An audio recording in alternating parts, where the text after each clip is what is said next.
Good evening. It's truly my privilege and honor to introduce our speaker tonight. Jennifer Finney Boylan is the author of the memoir, She's Not There, A Life in Two Genders, the winning, utterly surprising story of a person changing genders, and one of the first best-selling works by a transgender American. Until 2001, she published under the name James Boylan. Today, she is an activist for LGBT people and transgender men and women in particular, through her writing and her involvement on the board of directors of GLAAD and the board of trustees of the Kinsey Institute for Research on Sex, Gender, and Reproduction. She has also been a member of the English department at Colby College for 25 years. An accomplished speaker, she has spoken widely around the United States on gender and imagination, giving plenary and keynote speeches at conferences on diversity and scholarship, at law firms and corporate events, as well as colleges and universities. Boylan is the author of 13 books. Her latest published work is Stuck in the Middle with You, Parenthood in Three Genders, a memoir about the differences between fatherhood and motherhood. Stuck in the Middle holds that, quote, having a father who became a mother has helped my sons, in turn, become better men, unquote. Boylan has been a frequent guest on a number of national television and radio programs, including The Oprah Winfrey Show and The Today Show, and is a regular contributor to the op-ed page of the New York Times. Boylan lives in rural Maine with her wife, Dee Dee Grace Finney, and two sons, Zach and Sean. Please help me welcome Jennifer Finney Boylan. Thank you. Hi, everybody. Hi, look at you all. What an incredible space to be in, and what an honor to be with you all. Thank you for inviting me to Grand Rapids. May the words of my mouth be acceptable in thy sight. This is not my first time in Grand Rapids. I was here just a few years ago. Spectrum Health, in fact, brought me out to help shepherd that wonderful institution as one of their employees came out as trans. I was trying to remember when that was. It was probably at least 5 years ago. But I was made to feel very welcome then, and I feel very much at home here. So my thanks to all the sponsors for this event. Yeah, thank you. It's funny, when I do events like this, I often think back to an event I did at it was actually in Martha's Vineyard many years ago now. And it was at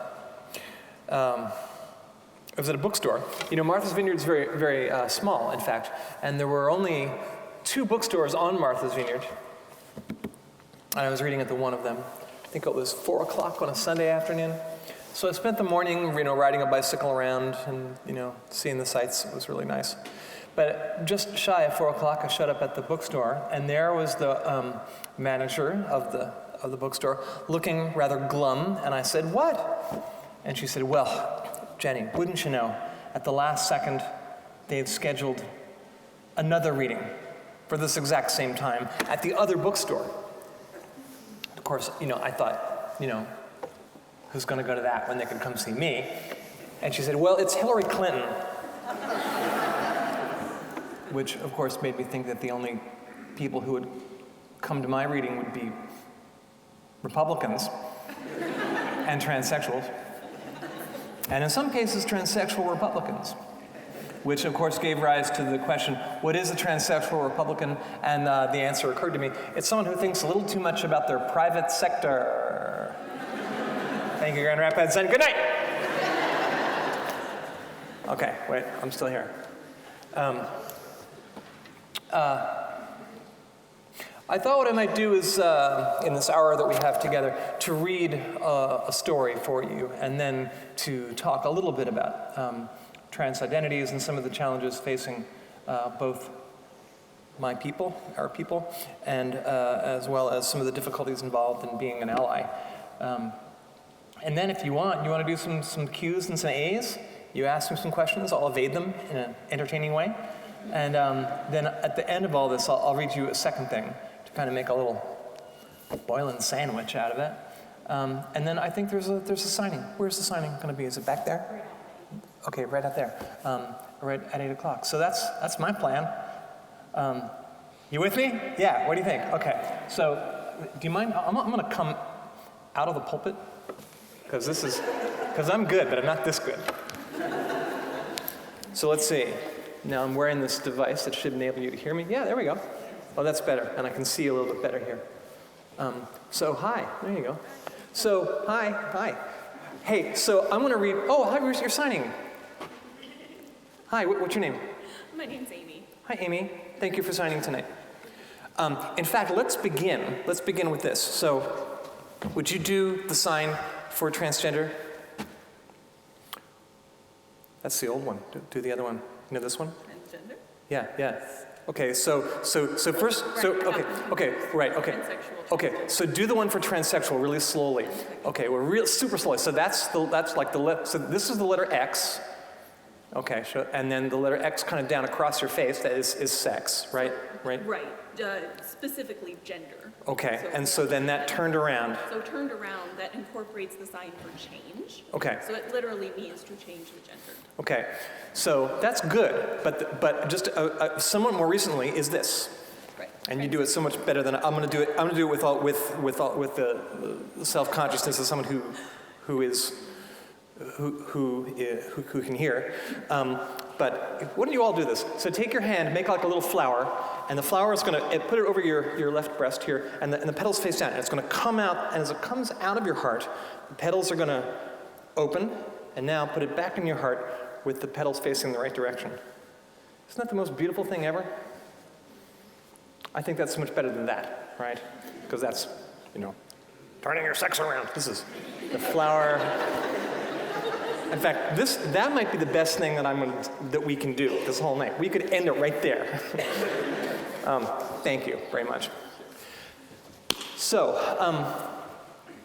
I wrote a story a few years ago. Actually, it's in She's Not There, but I made it into a standalone story for an anthology called It Gets Better, which is a project some of you are probably familiar with. It was in response to a wave of suicides by young queer people in the fall of 2010.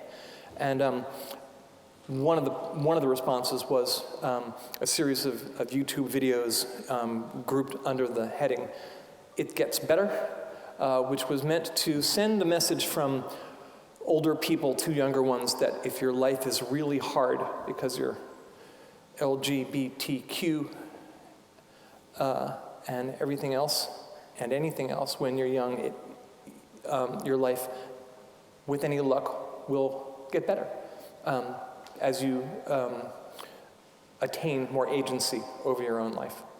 Anyway, that's the hope. And acknowledging that, unfortunately, in fact, for some people, life doesn't get better. But without hope, where can we begin? So let's begin with hope. And so this is a piece from She's Not There, which I rewrote as a standalone piece called In the Early Morning Rain. It's a short little thing.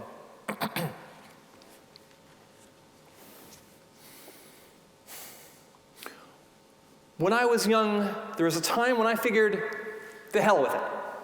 I'd never even said the word transgender out loud. I couldn't imagine saying it, ever. I mean, come on, please. So instead, one day, a few years after I got out of college, I loaded all my things into the Volkswagen and I just started driving. I wasn't sure where I was going, but I knew that I wanted to get away from the Maryland spring with its cherry blossoms and its bursting tulips and all of its bullshit. I figured I'd just keep driving farther and farther north until there weren't any people. I wasn't sure what I was going to do then, but I was certain something would occur to me that would end this transgender business once and for all. And so, I set my sights on Nova Scotia. I drove to Maine and took a ferry out of Bar Harbor. I drove onto the SS Bluenose and stood on the deck and watched America drift away behind me, which, as far as I was concerned, was just fine. There was someone walking around in a rabbit costume on the ship. They'd pose with you, and then they'd take your photo with you with the rabbit, and an hour or so later, you could purchase the photograph of yourself with the rabbit as a memento of your trip to Nova Scotia. I purchased mine. It showed a sad-looking boy, I think that's a boy, with long hair, reading a book of poems as a moth-eaten rabbit bends over him. In Nova Scotia, I drove the car east and north for a few days. When dusk came, I'd eat in a diner. Then I'd sleep either in the car or in a small tent that I had in the back. There were scattered patches of snow up there, even in May. I kept going north until I got to Cape Breton, which is about as far away as you can get from Baltimore and still be on dry land. In Cape Breton, I hiked around the cliffs, looked at the ocean. At night, I lay in my sleeping bag by the sea as breezes shook the tent. I wrote in my journal, or read the poetry of Robert Frost, or grazed around in the modern library's great tales of horror and the supernatural. I read one up there with the title, "Oh, Whistle, and I'll Come to You, My Lad." In the car, I listened to a band called the Warlocks sing a song called "In the Early Morning Rain" on the tape deck, which is a song that goes like this. In the early morning rain, with $1 in my hand, and an aching in my heart, and my pockets full of sand, I'm a long way from home, and I miss my loved ones so. In the early morning rain, with no place to go. I thought about this girl I knew, Grace Finney. I thought about my parents, my mom and my dad. I thought about the clear, inescapable fact that I was female in spirit and how, in order to be whole, I'd have to give up on every dream I'd ever had, except one. I stayed in a motel one night that was officially closed for the season, but the operator let me stay there for half price. I opened up my suitcase and put on my bra and some jeans and a blue knit top. I combed my hair out and looked in the mirror and saw a relatively normal-looking young woman. This is so wrong, I thought to myself. This is the cause of all the trouble. I thought about settling in one of the little villages around there, just starting life over again as a woman. I could tell everyone I was Canadian. Then I lay on my back and sobbed. Nobody would ever believe I was Canadian. The next morning, I climbed a mountain at the far northern edge of Cape Breton Island. I climbed up to the top, trying to clear my head, but it wouldn't clear. I kept going up and up past the tree line, past the shrub line, until at last there was just moss. And there I stood, looking out at the cold ocean 1,000 miles below me, totally cut off from the world. A fierce wind blew in from the Atlantic, and I leaned into it. I saw the waves crashing against the cliff below, and I stood right at the edge. My heart pounded. I leaned over the edge of the precipice, but the gale blowing into my body kept me from falling. When the wind died down, I'd start to fall, then it would blow me back up again. I played a little game with the wind, leaning a little further over the edge each time. And then I leaned off the edge of the cliff at a sharp angle, with my arms held outward like wings, my body sustained only by that fierce wind, and I thought, well, is this what you've come here to do then?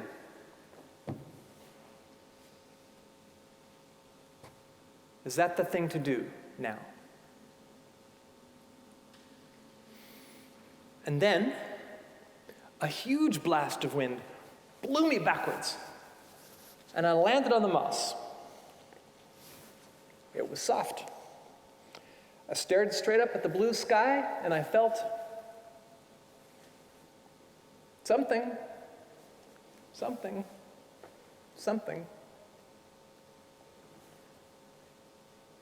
"Are you all right?" said the voice. "You're going to be okay." Looking back now, I don't exactly know whose voice that was. My guardian angel? The ghost of my father? Jesus? I don't know. But sometimes I wonder whether it really changes things all that much to give a name to the spirits that are watching out for us. Still, from this vantage point, over 25 years later, my heart tells me that was the voice of my future self, the woman that I eventually became, a woman who, all these years later, looks more or less like that person I saw in the mirror in the motel. Looking back on that young man, I want to say it will get better. It will not always hurt the way that it hurts now. The thing that right now you feel is your greatest curse will someday, against all odds, turn out to be your great gift. It's hard to be lesbian or gay or bi or queer. To be trans can be even harder. There have been many times since my trip to Nova Scotia when I've lost all hope. But in the years since then, since I heard that voice saying, "Are you all right? You're going to be okay," I have found, to my surprise, most people have treated me with love. Some of the people I most expected to lose when I came out as trans turned out to be loving and compassionate and kind. I can't tell you how to get here from there. You have to figure that out for yourself. But I do know that instead of going off that cliff, I walked back down the mountain that morning and instead began the long, long journey toward home. Thank you.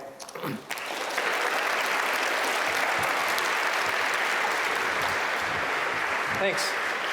Uh-oh, now I'm back up in the pulpit here. Let's see, we're in the season of Lent, so I think now there's a reading from, there's an epistle, actually, now there's an epistle.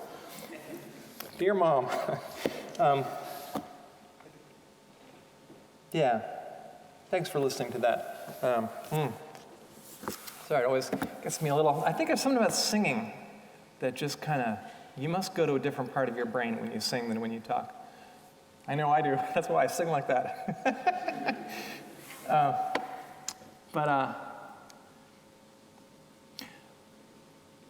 I guess I wanted to talk a little bit about trans identities and the diversity of the different ways there are of being trans. So, in some ways, this ought to be, actually, you know what? I don't think the pulpit's not going to work. Hang on, I'm going to come back down there. I feel too much like, I don't know. My love is deep enough for that pulpit, but I'm not sure I'm smart enough. And you really need both if you're going to be in the pulpit with the eagle on it. So here's the thing. There are a lot of different ways of being trans. If you've met one transgender person, you've met one transgender person. And this, in some ways, ought to be a strength of our community because it means that within that umbrella word of trans or transgender, that there's a lot of different identities. But it's also confusing because people, I'm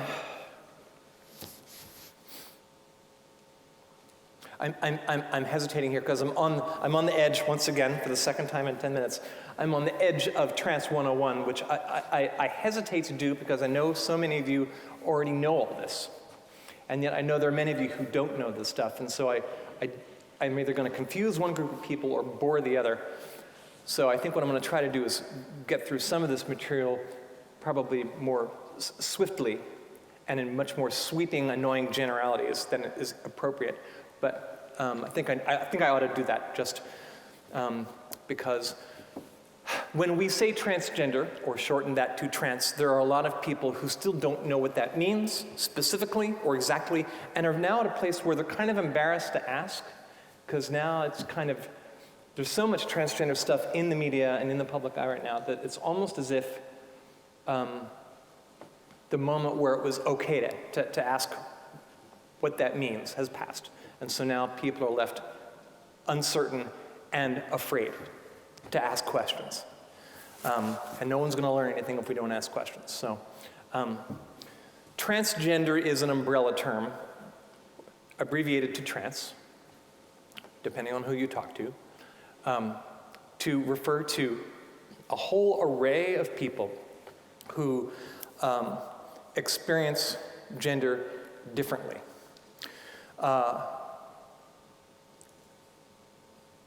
So, for instance, okay, I'm going to do it. So, for instance, one example of a transgender person would be a transsexual man or a transsexual woman, such as myself, someone who had a sense of themselves as authentically belonging to a sex other than the one into which they were born or embodied from birth. My sense, there are just about equal numbers, M to Fs and F to Ms, in fact. You tend to see more M to Fs on television, but in fact the numbers are pretty similar, although they're very different journeys.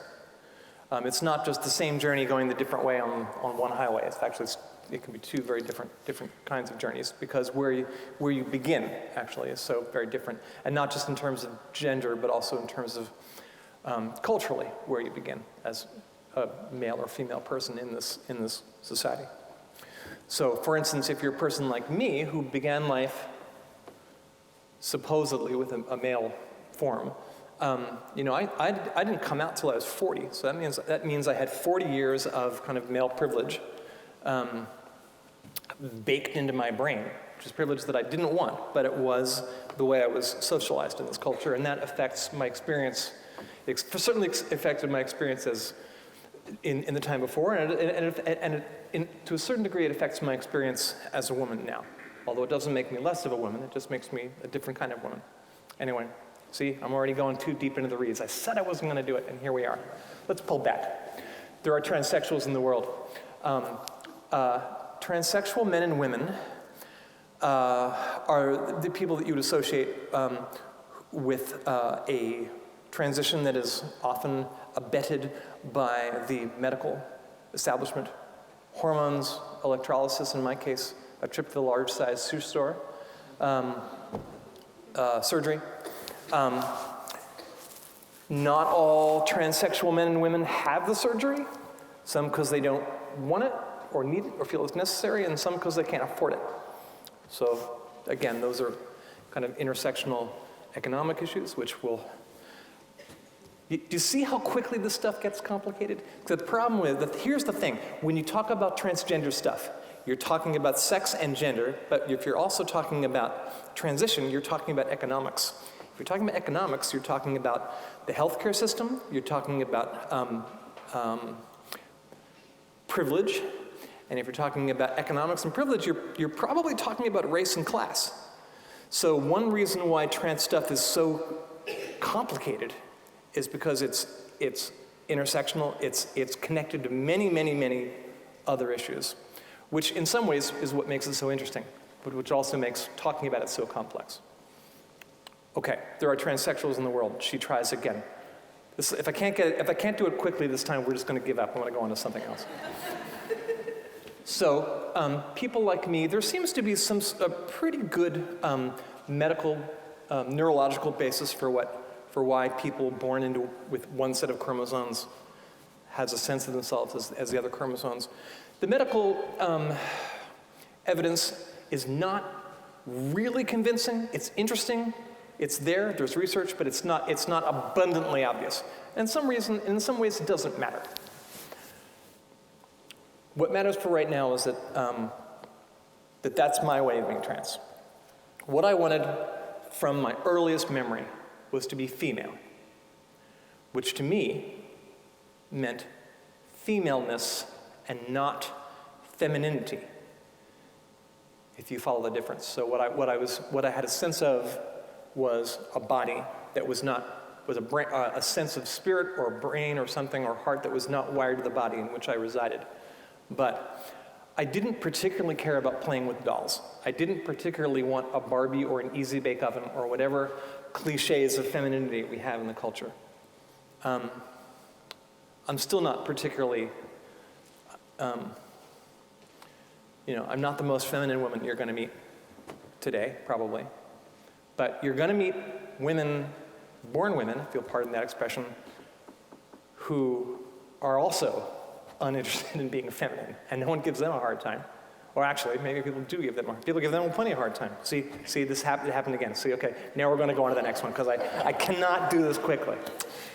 There are transsexuals in the world. Also, okay, who else is in the world?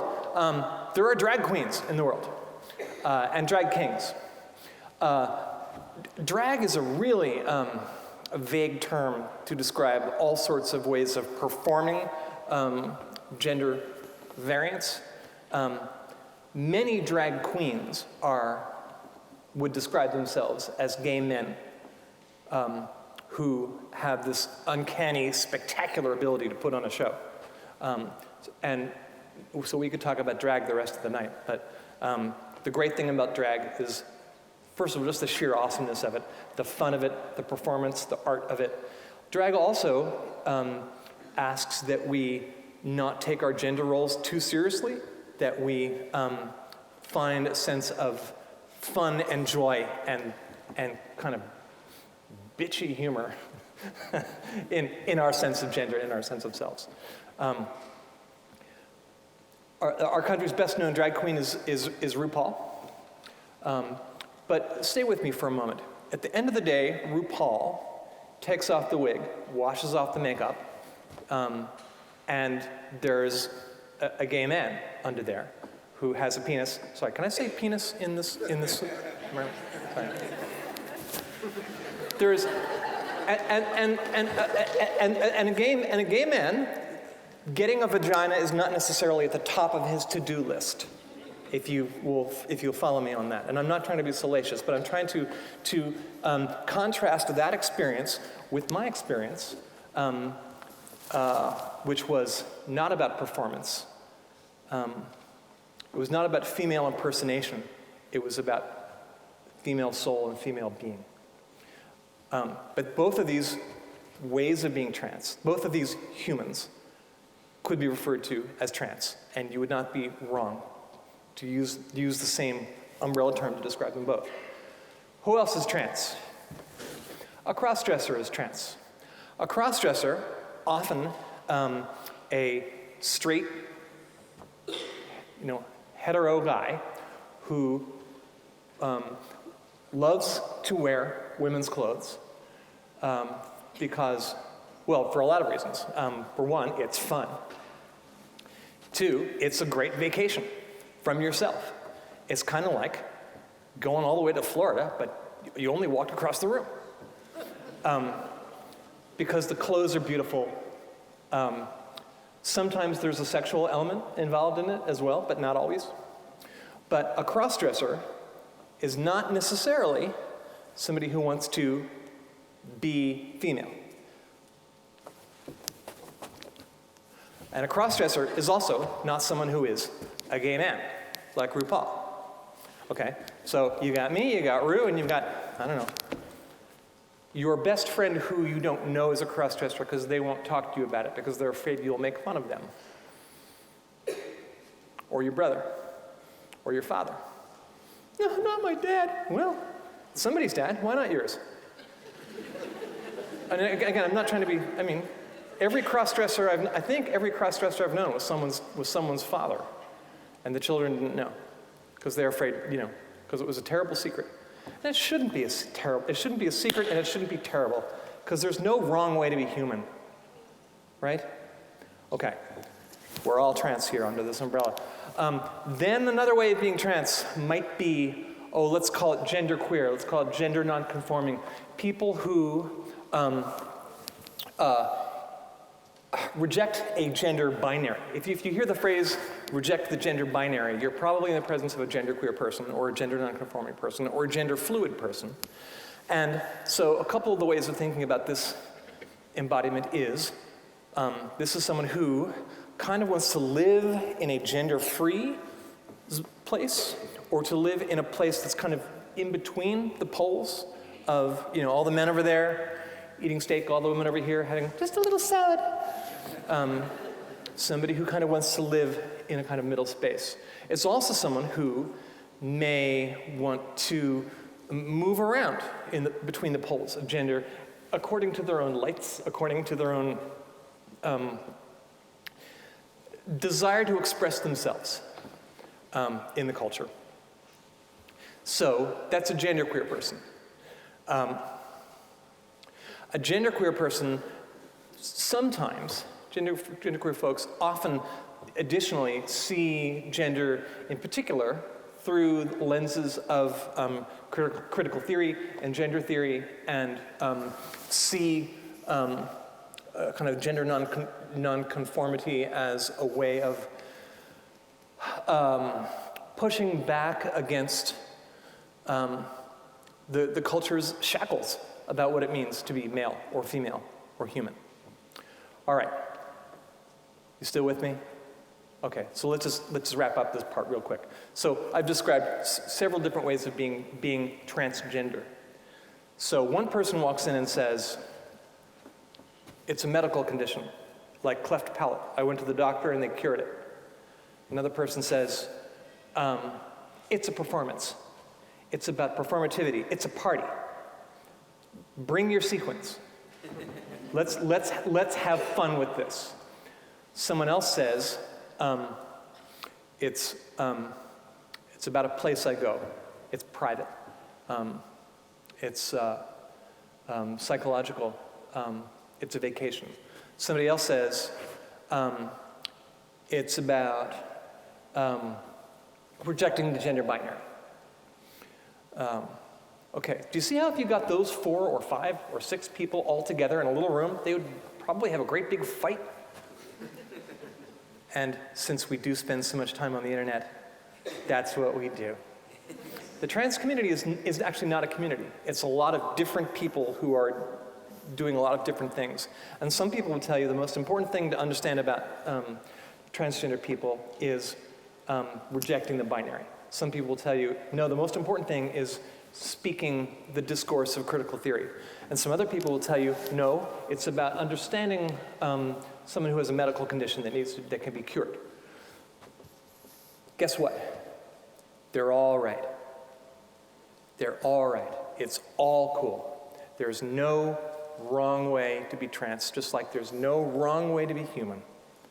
And I have told you all of these different ways of being trans so that when you, if you're not trans in any way, and by the way, do you know the word cis, C-I-S? If you don't, you do now. Cis means you're not trans. And it's funny that we've described the state of people who are trans. People who aren't like us are described in terms of not. Kind of like if you describe people who are straight as not gay. Look at all the not gay people out there. It's cis, C-I-S. It's a little bit of an awkward word because it sounds like S-I-S. Like, hey, sis. But trans means, it comes from the Latin word meaning to go from one side to the other, one side of something to the other side, whereas cis means literally to stay on the same side of something. So cis is to straight as trans is to gay.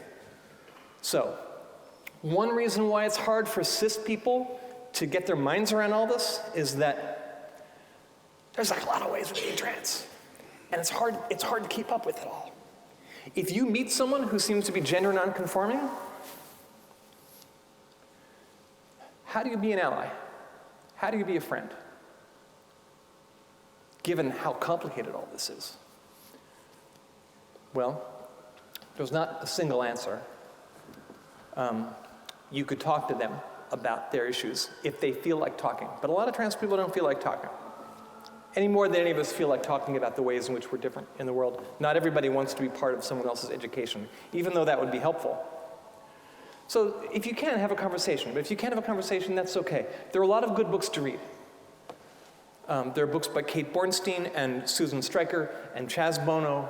There's a wonderful book called Trance Bodies, Trance Selves that's 600 pages long, and it's like a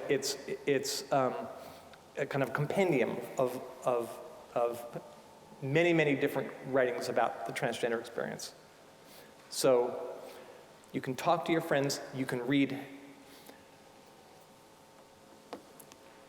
But the best way is really easy. Open your heart. How else would you relate to anybody who wasn't you? And I hate to be the one to break this to you, but you're going to spend most of your life with people who aren't you. You might run into one person who's you, if you're lucky, in the course of your life. But most people are not you, and the people who aren't you, I mean, yeah, you can hang out with people who are very similar to you. But you know, the more you get to know people, the more you realize everybody's got their thing. And everybody's got a story to tell. And some of the stories people have to tell are really hard to hear. I'm a creative writer, and a former reporter, so it's my belief that everybody wants to tell their story. But people don't tell their story unless they feel safe. So if you want to be an ally, make your friend or your sister or your brother or your parent or your child feel that they are safe sharing their story. Open your heart. We are in this lovely, lovely building with certain Christian overtones. But you don't have to be in this building or subscribe to this faith to know the inescapable truth of the fact that we are here to love each other. Wait.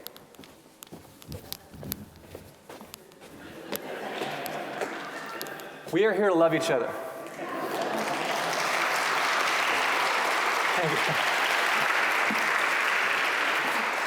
Let's see, yeah, here it is. But you know what? There is nothing harder than loving someone else. It sounds so easy. Just open your heart.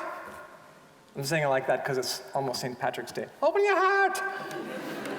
I did live in Cork for the late 90s. Cork, that's a city, not like a room filled with cork.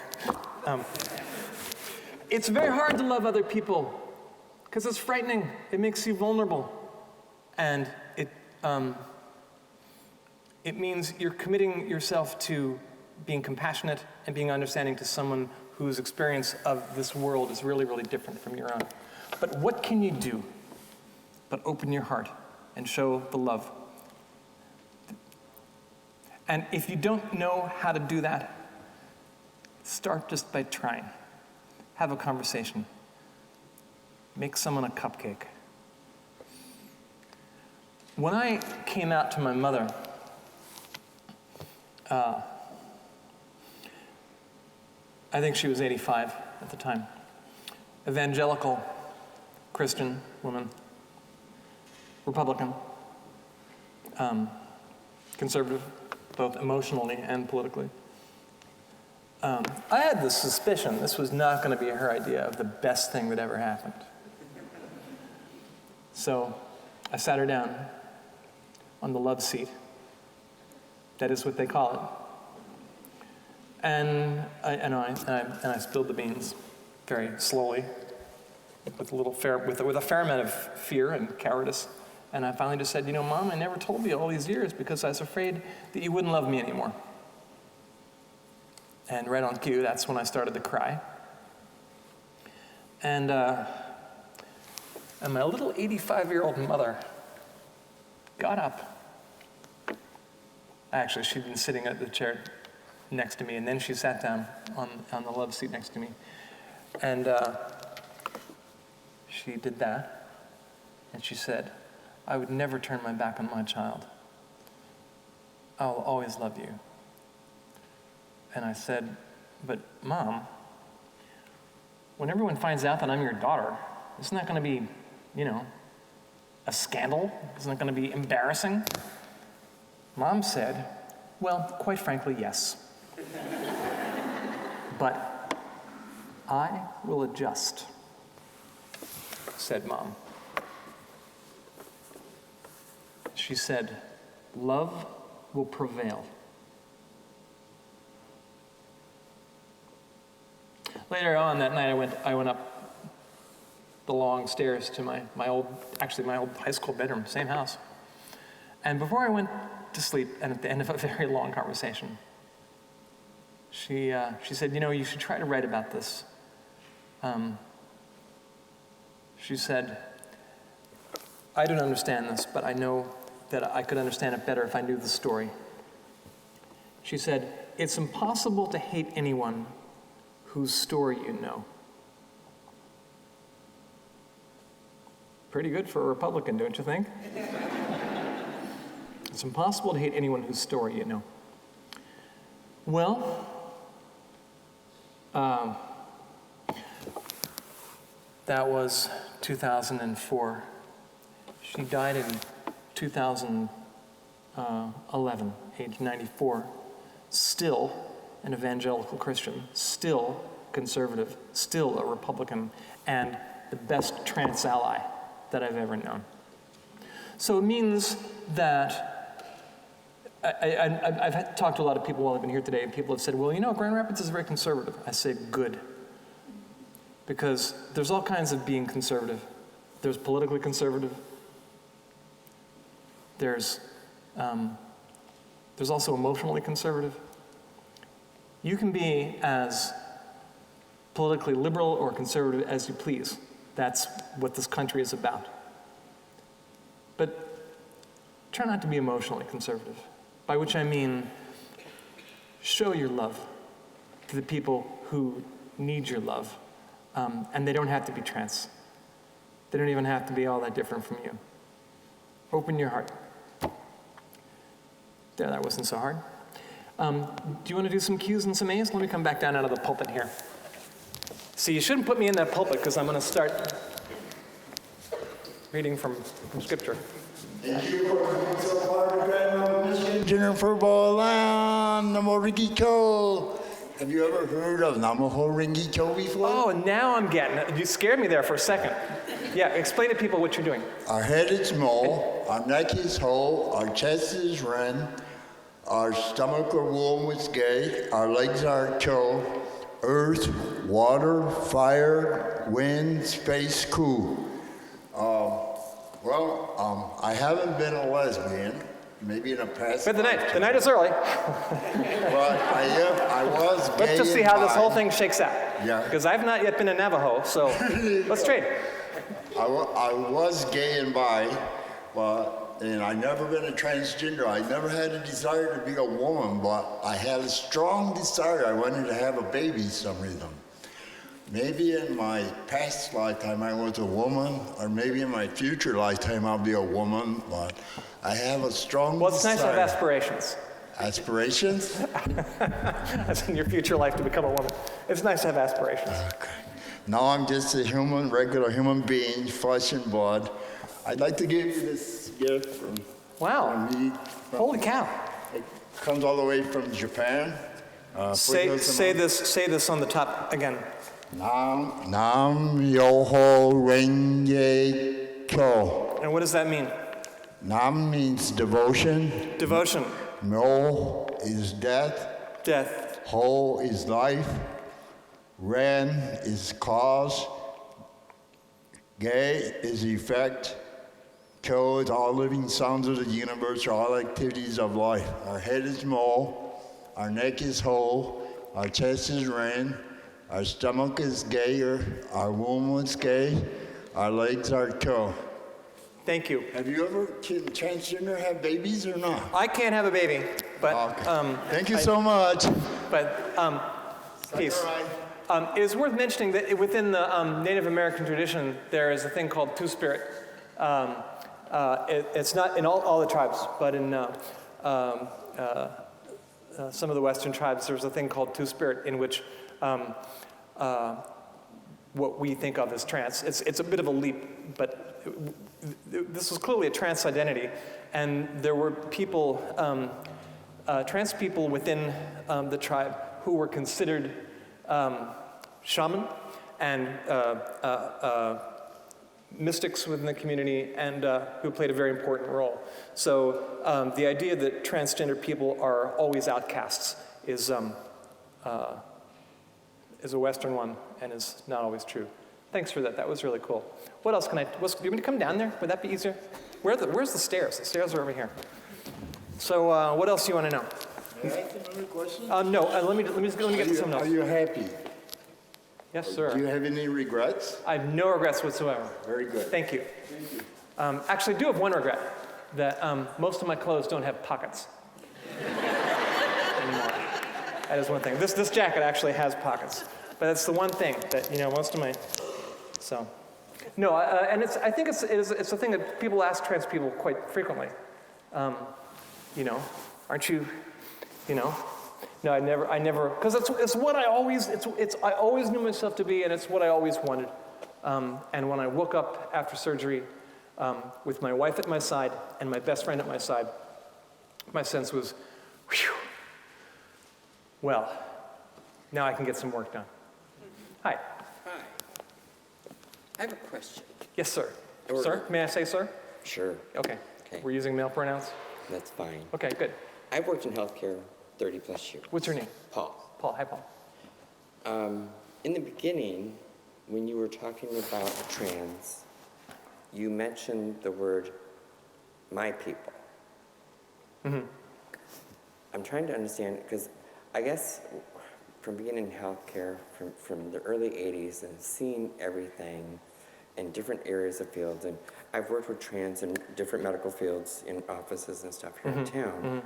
I've always considered everybody as a individual, never, that person or this person Right. or their people. That's a good question. Why? The question is, if you didn't hear him, the question is, when I use the word "my people" to describe trans people, the question is, why are they my people? Why, someone who worked in healthcare, the questioner has a sense that everyone's kind of an individual. Part of it comes from actually the last 10 years or so I've spent in the public eye, because when I came through transition, I really thought I was going to go out one door and come in the other, and that I was essentially would move on with my life and not really talk about the gender question that much else from now on. Because I was for the same reason I never wanted to become a teacher. I felt like, really? I just spent all those years in school so that I can spend the rest of my life in school? I took my mother's advice to heart, though, as a storyteller. I published She's Not There in 2003. It was a bestseller. Yay. Thank you, Oprah. Well, in a way that's a joke, but in a way it's not a joke, because it was not a book that either its publisher or I or its writer thought was going to do much of anything. And then Oprah Winfrey put me on her show for several days running. And it was, I know I sound like that Aesop's fable of the frog that puffs themselves up with how great they are. But it was a big deal, because at that time, whenever trans people appeared on television, we were usually mocked and ridiculed and made held up as creatures of otherness and ridicule. And it was a time when I really was treated with a fair amount of respect, and it was a big deal in terms of my history and in terms of the history of the movement, I think. So I wrote a book, and it shoved me into the public eye, and I've stayed in the public eye, especially since I joined the board of directors of GLAAD. I'm the chair of the board of the co-chair of the board of GLAAD, which is one of the country's largest LGBTQ advocacy organizations. So I've taken on the role of spokesperson, but I come to this work not because I'm, the emblematic trans person, but because I'm a storyteller, and because it seems to me that telling stories, well, as my mother said, it's one way that people can be known. When I when I went to the library when I was 20, I went to the library to see if there were books in my college library about people like me. So then I graduated from college in 1980, so this is a long time ago. But in the late 70s, there was nothing. Or in some ways, there was worse than nothing. There were books in the library, but they were under the heading of like, abnormal psychology, abnormal. I took an intro psych class at college. The only time I ever heard a person like me ever mentioned in any public setting, abnormal. Yes, here's a person like you. We're going to study them under abnormal psychology. You, abnormal. It didn't make me feel good about myself, exactly. And these books that they had were full of things that were just completely wrong, because doctors and cisgender therapists who might not have ever actually met an actual trans person before, they could just write things down and no one would tell them that they couldn't. I'm sorry, I'm sounding like Wally Shawn in The Princess Bride. I cannot drink the wine in front of me. You must have known that Jennifer Finney Boylan came from Australia. Anyway. Oh, some of you are wondering what has just happened. So look, I want to say, look, man, because I'm thinking about Wesleyan in the 70s. When you go to the library now, you can find a lot of good books by people who have taken the risk to be public and say, these are my people, these are our stories. And, now I'm on the freaking Caitlyn Jenner show, which I'm still not sure wasn't the biggest mistake ever. But now people can say, look, the young me can turn on the television and say, there's a person like me. And she seems okay.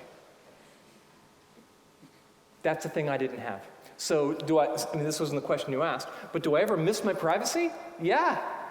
I used to be able to walk into a bar in Maine and have a beer without anybody going,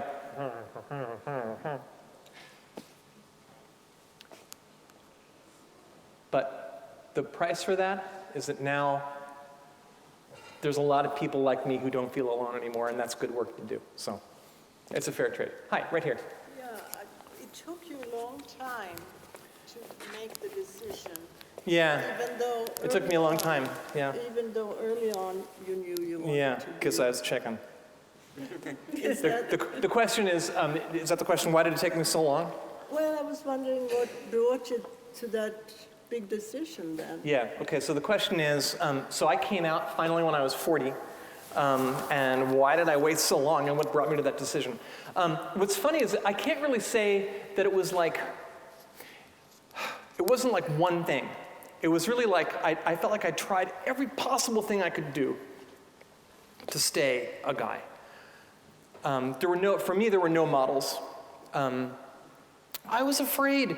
I felt if I came out in the world, I would be a figure of ridicule. I thought I would lose my family. I thought I'd be fired from my job. I thought I would lose the ability to see my children. I always knew I was trans, but it seemed like a really scary life to me. I was frightened. I'm not a very courageous person, as it turns out. But I'm thinking of that quote by Winston Churchill about America. He said something when America finally joined the war in 1941. He said, well, Americans always do I can't do the English accent, but Americans always do the right thing, if only as a last resort. That's kind of what I felt like.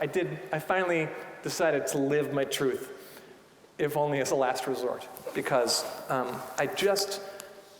it was like, if you have a secret, it's like you're walking around with like a Santa Claus sack on your back. And each day of your life, you put another tiny little pebble in that sack on your back. One day, you pull it off your back and you put it on the ground and you think, that thing is really heavy. I cannot take another step. So I was in my late 30s. And it wasn't like all at once. It wasn't like one day I walked in and I said to my wife, I'm changing my name to Tiffany Chiffon. We wrestled with it. We went to therapy. We talked about it forever. It seems like we spent 3 years just doing nothing but talking and crying. But here's the amazing thing. When I was young, I really did believe this. In fact,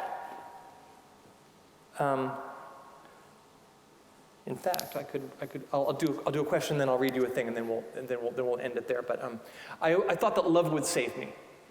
There's a piece in She's Not There about going and standing by the ocean when I was like 8 years old and thinking, if only I were loved deeply enough, that would make it okay to stay a boy. And of course, I don't know if that sounds like a crazy idea to you, but I think it's a very human idea. You don't have to be trans. I don't know if you've ever fallen in love and had the sense of, oh, this will make me a better person. I will get out of myself. I think it's a very common experience about being in love. There's a sense of that I will change. Love will transform me. Well, of course, it doesn't usually happen that way. And in my case, the weird thing was that love didn't make me stay a boy. Love, in the form of my wife, Dee Dee, made it okay for me to finally come out and go through transition. And amazingly, or maybe not so amazingly, you tell me if it's amazing, we've now been married for 27 years, 12 as husband and wife, and 15 as wife and wife. Cool, right? But then a lot of people go, whoa, yeah, I know a lot of people think, wow, she must be interesting. But if you're in love with someone over the course of a long life, let's say you get married when you're 20, and then you stay together until you're 80. That happens. We think of those people as some lucky people, if they're really in love. But if you get married when you're 20, if you're still married to the same person you were married to when you're 80 as when you were 20, your marriage is a mess. Unless you want to be married to a 20-year-old your whole life. People change. And I know my change probably seems more dramatic than that most married couples go through, but maybe not. You know, it's a sunny day in June. There's a bride in white. There's, in this case, a young man in a morning coat and a top hat. They got on a horse and carriage, and the horse and carriage took off down the streets of Washington, D.C. Years and years and years later, there's two wrinkled old ladies sitting next to each other who love each other. Where is that young woman? Where is that young man? There's a, do you know the philosophical, what's the thing? There's a philosophical puzzle called the Ship of Theseus. You know this thing? Do any of you know this thing? This isn't nearly as boring as it sounds like it's going to be. In fact, I'll tell you a different one. The story of Abe Lincoln's axe. So you go to Abe Lincoln's house, and there behind glass is a thing that says Abe Lincoln's original axe. And you ask, really? And they said, yeah, in fact, it belonged to Abe Lincoln's father. And then he gave it to his son, and he gave it to his son, and it wound up in the museum. And it's the original axe. We replaced the handle 4 times and the blade 6. Same axe, though. Or the old New England farmer who says, this is the best shovel I've ever had, lasts forever, replaced the blade twice and the handle 3 times. The Ship of Theseus, the sailor who killed the Minotaur in his labyrinth, has a ship. And as years go by, he has the sails replaced and the boards when they warp and the masts when they split. Okay, so after 10 years, let's say I've been married 27 years. Let's say after 27 years, Theseus has a whole new ship. Meanwhile, somebody has been saving all the pieces as they come off the old ship and assembled them. Now there's 2 ships. Here's the one filled with all the original stuff. Here's the one that Theseus sails. Which is the true Ship of Theseus? Okay, well, you can puzzle that over. Traditionally, it's answered, though, The true ship of Theseus is the ship that Theseus sails. So the marriage of Theseus is the one that Theseus is in. And if you are not now that person that you were, that person lives within you. The love that you have had for your wife, for your husband, for your friends, for your family, you carry that with you. And the trick to life, I think, is really seeing a connection between the person that you have been and the person that you become. That's how you become a whole person. A life well lived shouldn't be a before and an after. It should be a one. I'm going to give you just a little, I'll end this up with a story. My friend Richard Russo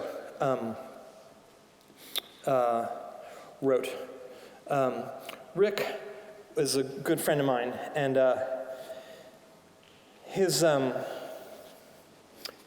he came with Dee Dee and me to Wisconsin, in fact, to have the surgery done. So this is a piece, it's like 3 paragraphs that Rick wrote, talking about after he left Dee Dee, who's called Grace in this piece, and thinking about us in that experience. So this is a little weird because it refers to me in the third person, but you'll get it. 2 days after the surgery, Grace and I boarded a plane that would take us home. I had less than 24 hours before I was to embark. Do you know who Richard Russo is? Do you know this writer? He wrote Empire Falls. He wrote Nobody's Fool. Empire Falls was an HBO thing. Nobody's Fool was a movie with Paul Newman. Maybe you know him. Won the Pulitzer Prize for Literature in 2002. 2 days after the surgery, Grace and I boarded the plane that would take us home.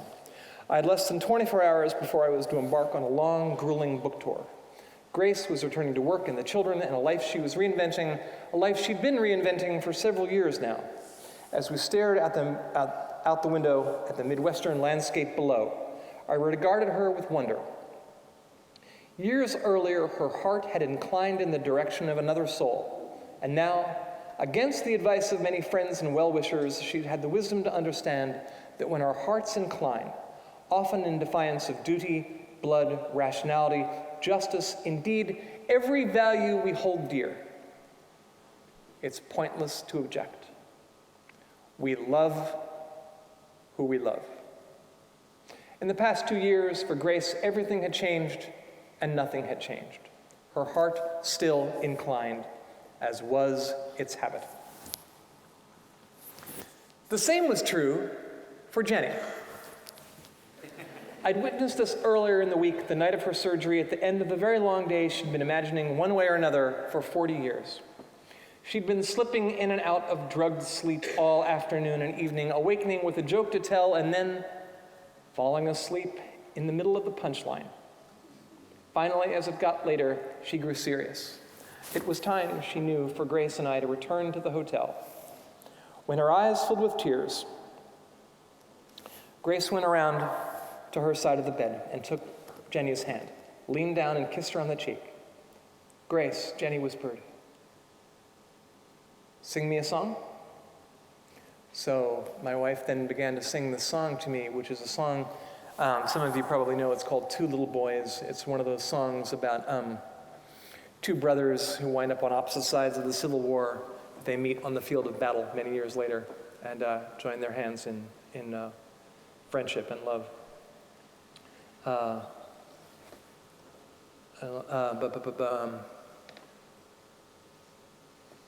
Do you think I could leave you crying when there's room on my horse for 2? Come up here, Jack, quit your crying. We'll mend up your horse with glue. When we grow up, we'll be soldiers. Our horses will not be toys. Maybe then we'll remember when we were 2 little boys. She began to sing 2 Little Boys, a lullaby she often sang to their children at bedtime. Her voice sweet and low, the words themselves inaudible to me. I'd found myself backing toward the open door, Jenny was gazing into Grace's eyes, Grace into Jenny's, and their intimacy in that moment was so wholly unguarded that I felt myself to be an intruder. At the doorway, I stopped, though, unwilling, perhaps unable to leave. What I was witnessing, I realized, was a great love story. Jenny had told me many times how, when she was a boy, she'd walked beneath a pier by the ocean as a storm approached, and there prayed for love to save her. As I watched the tableau before me, it was hard to ignore the possibility that this prayer had been answered, although answered ironically. Of course, the way our prayers are all too often answered, the result, perhaps, of our not understanding what to ask for or how to ask for it. And it occurred to me, too, that if this was a great love story, I had no idea where we were on its timeline. For all I knew, we might be nearer its beginning than its end. How was it that I had failed to imagine a scene such as the one I was witnessing? Was it so implausible? Hadn't I been witnessing the same love and tenderness throughout all the years I'd known these lovers? For that's clearly what they still were, in the sense that mattered most. Is it the fact that the world so often disappoints us that makes hope seem so far-fetched? What makes imagining the worst so easy? Is it really so much more plausible? Or, frightened children that we are, do we imagine the worst as a kind of totemic magic in the hopes of fending it off in reality? When the lullaby was finished, Jenny, still holding Grace's hand, looked over at me. She was visibly exhausted, no more than a second or two from a deep sleep, though a small, impish smile creased her lips. "Rousseau," she said, "sing me a song?" It was a joke, of course, which was just as well. Sing. I could barely speak. Thanks very much. Good night.